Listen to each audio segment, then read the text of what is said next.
Hello everybody, we will continue with our subject RCD. तो previous video में हमने C1 compressive force और C2 compressive force देखी, ठीक है। और C क्या बोला हमने, रिजल्टेंट फोर्स होगा C1 और C2 का, और C की वैल्यू होगी C1 प्लस C2, ठीक है। दूसरी चीज़, हम क्या मान के चलेंगे, जो हमारे पास ये C1 फोर्स है उसकी डिस्टेंस आउटर मोस्ट फाइबर से हमें इसकी लोकेशन फाइंड करनी है कि ये C1 फोर्स कितने डिस्टेंस पे लग रही है, ठीक है। हमने ये पढ़ रखा था कि ये रेक्टेंगुलर पोर्शन है, ये पैराबोलिक पोर्शन है। रेक्टेंगुलर पोर्शन में C1 कंप्रेसिव फोर्स आती है और पैराबोलिक पोर्शन में C2 कंप्रेसिव फोर्स, और इन दोनों फोर्स का रिजल्टेंट C फोर्स, ठीक है। अब हमें ये C फोर्स चाहिए। पहली चीज़ तो हमें चाहिए ये C फोर्स, ये रिजल्टेंट फोर्स जो पूरे कॉन्क्रीट में आ रही है, C कंप्रेसिव फोर्स।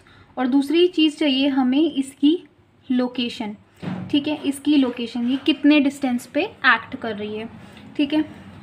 अब सपोज़ जो ये C1 फोर्स है वो ऊपर से यहाँ आउटर मोस्ट से Y1 पे लग रही है, Y1 डिस्टेंस पर लग रही है, ठीक है।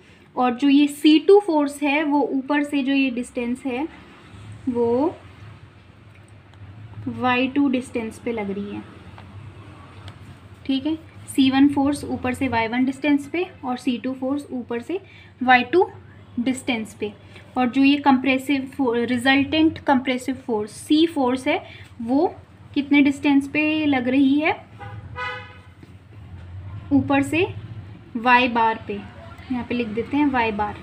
C1 Y1, C2 Y2 distance ऊपर से, और जो ये C रिजल्टेंट फोर्स आ रही है वो ऊपर से लग रही है Y बार डिस्टेंस पे, ठीक है। अब मैंने क्या बोला, रेक्टेंगुलर पोर्शन लेके जाता है C1 कंप्रेसिव फोर्स, तो ये C1 कंप्रेसिव फोर्स कितने रेक्टेंगुलर पोर्शन पे लग रही है वो भी निकाल लेते हैं। हाँ, ये हमारा, चलो हम इसे एक बार वापस से थोड़ा सा ड्रॉ करके बता देती हूँ।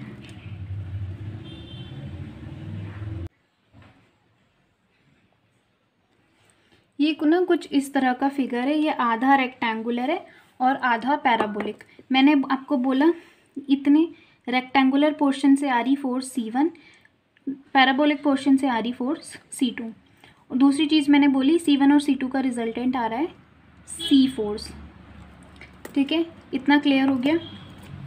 मैंने आपको बोला C1 फोर्स लग रही है Y1 डिस्टेंस पर, C2 फोर्स लग रही है Y2 डिस्टेंस पे, ठीक है। और जो हमारी ये C फोर्स है, रिजल्टेंट फोर्स है, वो कितने डिस्टेंस पे लग रही है, Y बार पे, ठीक है। और क्या बोल चुके हैं हम, और हमने देखा कि ये रेक्टेंगुलर पोर्शन कितना कितना है, ठीक है। रेक्टेंगुलर पोर्शन है 3/7 ऑफ XU और पैराबोलिक पोर्शन है 4/7 ऑफ XU, ठीक है। कुछ इस तरीके से ही है, ये तो हम पहले ही निकाल चुके हैं। अब हमें चाहिए ये C1 कंप्रेसिव फोर्स है, मुझे ये Y1 डिस्टेंस चाहिए कि ये C1 फोर्स कितने डिस्टेंस पे लग रही है, ठीक है। ये Y1 डिस्टेंस, ये फोर्स सेंटर से जा रही है तो ये कितने पे लगेगी, ऑब्वियसली ये सेंटर पे लगेगी। अगर ये पूरा पोर्शन, ये रेक्टेंगुलर पोर्शन 3/7 ऑफ XU है तो यहाँ पे सेंटर पे कितना हो गया, हाफ कर देंगे, 3/7 का हाफ हो जाएगा, तो ये कुछ इस तरह हो जाएगा। Y1 फोर्स कितने पे लग रही होगी, हाफ ऑफ 3/7 XU पे, ठीक है, 3/14 XU, कुछ इस तरह से हो जाएगा। Y1 डिस्टेंस 3/14 ऑफ XU पे, क्योंकि ये फोर्स हम देख रहे हैं कि ये सेंटर से निकल रही है, राइट। और ये पूरा पोर्शन रेक्टेंगुलर पोर्शन है 3/7 ऑफ XU, तो 3/7/XU का हाफ हो गया 3/14 ऑफ XU। तो इससे पता चल गया कि C1 फोर्स के साथ साथ हमने ये भी पता लगा लिया कि C1 फोर्स कितने डिस्टेंस पे लग रही है, Y1 डिस्टेंस पे, और Y1 की वैल्यू भी निकाल दी। Y2 निकालने की कोशिश करेंगे अब हम। Y2 अब हमारा कैसे निकलेगा, अच्छा Y2 हमने क्या पढ़ा था, हमने बोला Y2 डिस्टेंस कौन सा वाला डिस्टेंस है, ऊपर से लेके C2 डिस्टेंस तक है हमारा Y2 डिस्टेंस। तो मैं ऐसे लिख सकती हूँ Y2 is equal to 3/7 of X U plus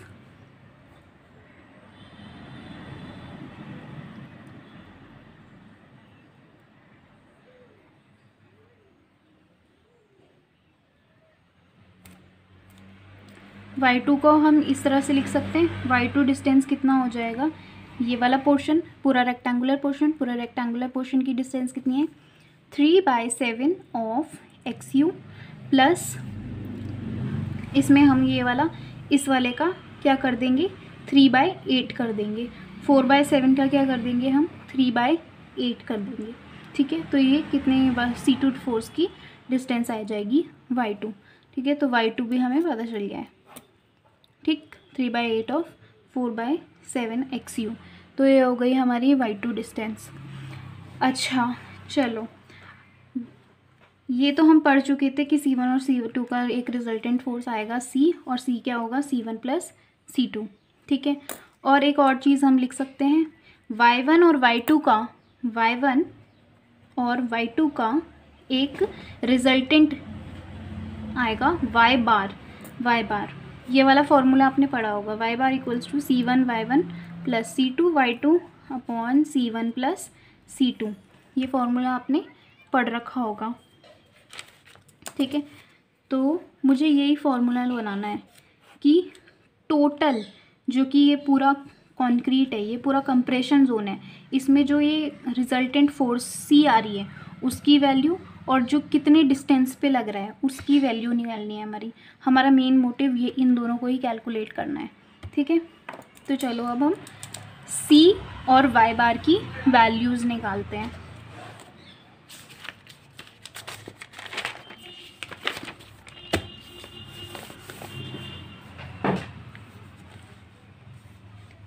C बोला हमने C equals to C1 plus C2। C equals to C1 कितना है, C1 था 0.45 FCK into B into 3/7 of XU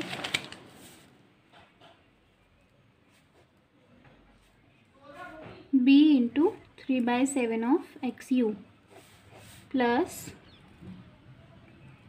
C2 force कितनी है 2/3 into 0.45 FCK into B into 4/7 of XU।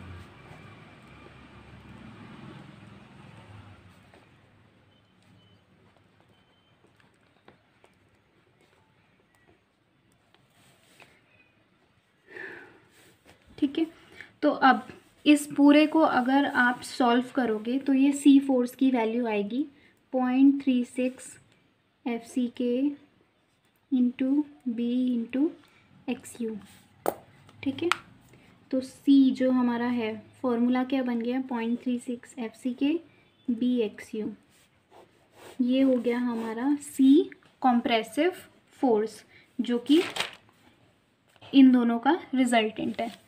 ठीक है, अब मैंने बोला मुझे निकालना है y बार मैंने क्या बोला C1 y1 plus C2 y2 divided by C1 plus C2। ठीक है, अब y bar equals to C1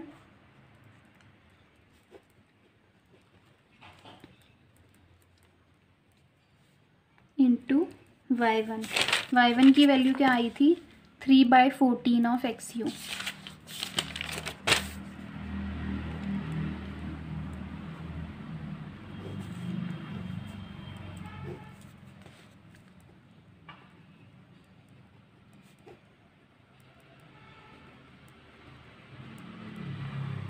into अच्छा y2 कितना है, y2 की वैल्यू है ये। ठीक है, तो इसे भी हम साथ में लिख देते हैं।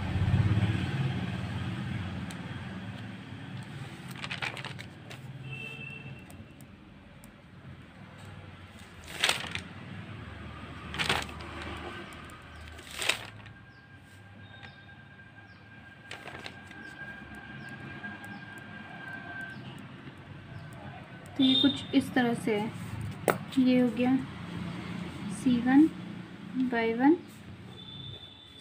C2 और y2 divided by C1 plus C2।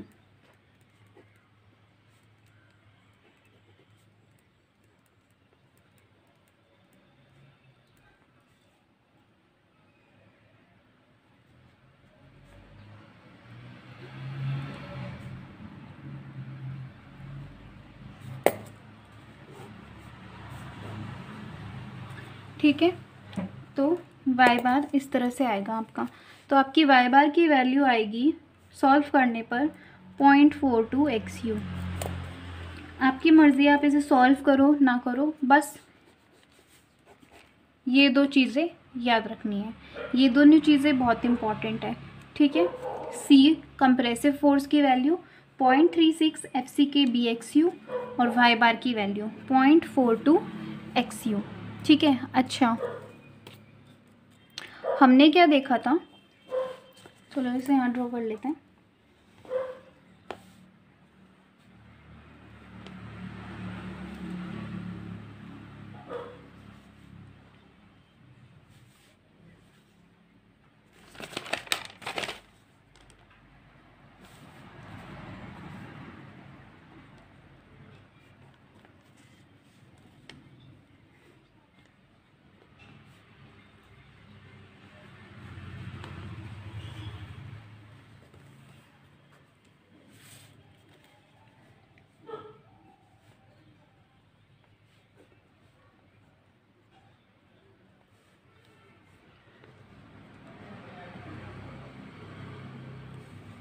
कुछ ये बोला मैंने आपको, इतना रेक्टेंगुलर पोर्शन, इतना पैराबोलिक पोर्शन, 3/7 रेक्टेंगुलर पोर्शन होता है 3/7 ऑफ XU, पैराबोलिक पोर्शन होता है 4/7 ऑफ XU।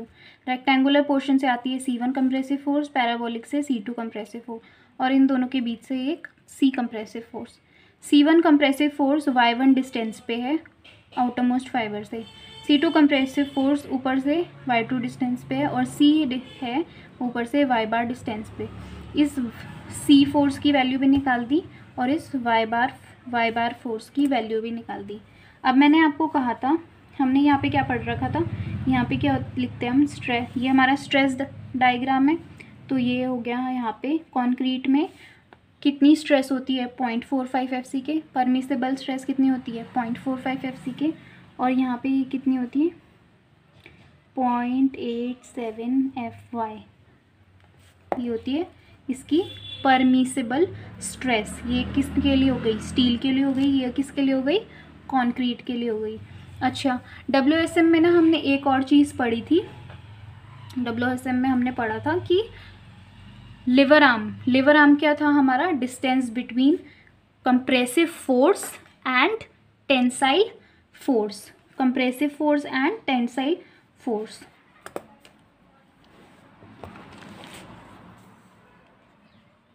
लिवर आर्म क्या होता है, distance between compressive force and tensile force, ठीक है। कुछ इस तरह से पढ़ा था हमने। अच्छा, कंक्रीट में कंप्रेसिव फोर्स कितनी आ रही है, ये C, और स्टील पे कंप्रेसिव फोर्स कितनी आ रही है, ये T। Force, I am talking about force, stress तो ये है 0.87 FY और ये 0.45 FCK। फोर्स है ये जो रिजल्टेंट CI, जिसकी हमने डिस्टेंस भी निकाल दी, और T फोर्स आ रही है इसमें। तो इस रिजल्टेंट कंप्रेसिव फोर्स C का इस टेंसाइल फोर्स से डिस्टेंस को क्या कहेंगे हम, लीवर आर्म, ठीक है। ये हमने WSM में भी पढ़ा था, ठीक है। इस डिस्टेंस को कहेंगे हम लीवर आर्म। और लीवर आर्म की वैल्यू कैसे निकालेंगे, अच्छा, इतना पोर्शन क्या था हमारा, इफेक्टिव डेप्थ, और इस इफेक्टिव डेप्थ से अगर मैं ये वाई बार माइनस कर दूं तो ये कितना आ जाएगा, ये हो जाएगा लीवर आर्म। ये देखो आप, ये पूरी डेप्थ कितनी है, वाई डी, ये पूरा है डी, ठीक है, और इतना पार्ट हो गया हमारा वाई। अब इस डी में से वाई बार को माइनस कर दूंगी तो कंप्रेसिव फोर्स और टेंसाइल फोर्स का बीच का डिस्टेंस आ जाएगा, जिसे हम कहते हैं लीवर आर्म। तो क्या मैं लिख सकती हूँ, lever arm is nothing but, lever arm is equal to effective depth D minus Y bar, और वाई बार की वैल्यू है 0.42 XU। याद रहेगा ये।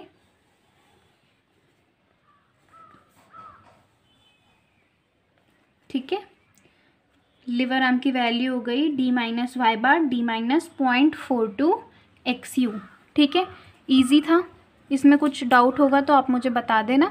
बाकी इसको मैंने बहुत डीपली आपको बहुत समझाया है, सब कुछ हमने बहुत इजीली फॉर्मूला डिराइव कर लिया है। फिर भी आपको कुछ डाउट रहता है तो आप मुझे कमेंट सेक्शन में बताना। ठीक है, यहाँ पे दो और चीज़ें आपको याद रखनी पड़ेंगी।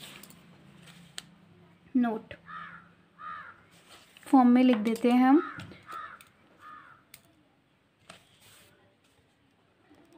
Always compressive force is 0.36 FCK BXU and y bar equals to 0.42 XU. Therefore, liver arm is equal to d minus 0.42 XU। ये तो हो गया हमारा फर्स्ट पॉइंट। दूसरा point, always tensile force is 0.87 FY इंटू AST। ठीक है, इतना बड़ा डेरिवेशन किया क्या निकालने के लिए कि कंक्रीट में, ये चीज़ तो पहले से हम पढ़ चुके थे कि कंक्रीट का स्ट्रेस डायग्राम पार्शियली पैराबोलिक होता है और पार्शियली रेक्टेंगुलर होता है। अब हम ये भी देख चुके हैं कि कितना रेक्टेंगुलर है और कितना पैराबोलिक। ठीक है, बट ये डेरिवेशन इसलिए इम्पॉर्टेंट था क्योंकि हमने यहाँ से देखा कि कंक्रीट में कंप्रेसिव फोर्स आती है C, और उस C की क्या वैल्यू होती है, ये 0.36 FCK BXU। दूसरी चीज़ हमने देखा, स्टील में जो हमारी टेंसाइल फोर्स आती है वो होती है 0.87 FY AST। इससे कोई छेड़छाड़ नहीं करनी। यहाँ पे स्ट्रेस थी 0.87 FY, स्ट्रेस इनटू एरिया होता है फोर्स, तो tensile force in steel is always equal to 0.87 FY इंटू AST। ठीक है, ये हो गया कंप्रेसिव फोर्स, ये हो गया हमारा टेंसाइल फोर्स। तीसरी चीज़ आपको क्या याद रखनी है कि लिवर आर्म की वैल्यू क्या होती है, d माइनस 0.42 XU। ये भी हमने डिराइव कर लिया। ठीक है, ये पूरा डेरिवेशन एक बार देख लेना, आपको कुछ भी डाउट होगा तो बताना। और इन सब से जो भी आपको याद रखना है वो ये याद रखना है। ठीक है, दिस इज़ वेरी इंपॉर्टेंट, इसके बिना डिज़ाइनिंग नहीं हो पाएगी। ठीक है, इसलिए C compressive force, tensile force की वैल्यू और लिवर आर्म की वैल्यू, ये तीनों की वैल्यू आपको अच्छे से याद रखनी है। ठीक है, चलो नेक्स्ट वीडियो से हम अब अपने न्यूमेरिकल्स करेंगे। ठीक है, बाकी अब इसमें और कुछ नहीं है, बस यही डिराइव करना था। चलो, thank you for watching and stay tuned.